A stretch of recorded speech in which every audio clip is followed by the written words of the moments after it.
L'actualité, à l'instar de la communauté internationale, le Gabon a célébré aujourd'hui donc la journée internationale de la démocratie.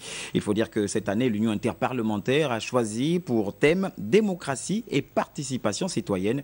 L'événement a eu pour cadre le palais Léomba de l'Assemblée nationale. Jules Laflore Odembe, presse Assemblée nationale pour le compte-rendu.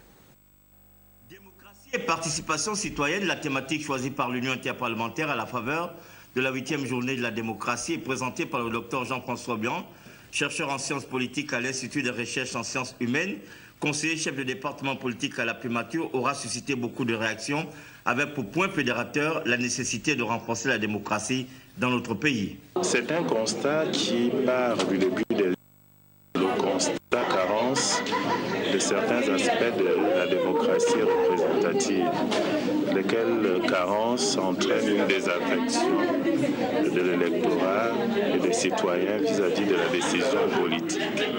Donc le mouvement général qui est engagé aujourd'hui à l'extérieur et au Gabon, c'est qu'il est demandé de plus en plus aux citoyens de participer non seulement au processus d'élaboration de la décision, mais également à la réception de cette décision, de manière à rendre une décision plus juste, plus conforme avec les attentes des populations. Donc cette participation citoyenne s'exerce de plusieurs manières, par le biais de la société civile, les ONG, les mouvements associatifs et même tout simplement par les blogueurs à travers les réseaux sociaux.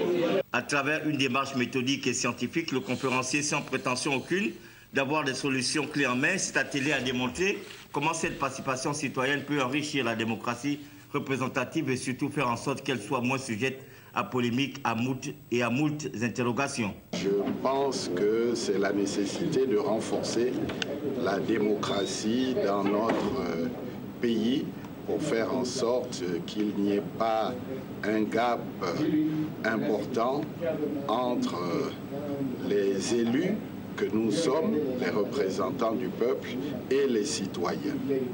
En d'autres termes, il s'agit pour nous de faire en sorte que nous puissions mieux traduire les aspirations des populations afin de trouver les solutions aux maux dont souffrent nos populations.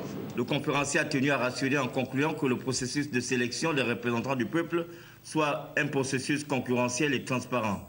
Une chose est sûre, la démocratie prise dans son ensemble est une valeur universelle qui suppose que les peuples choisissent leur propre système politique, économique, social et culturel en exprimant librement leur volonté et qu'ils aient droit au chapitre en ce qui concerne tous les aspects de leur existence.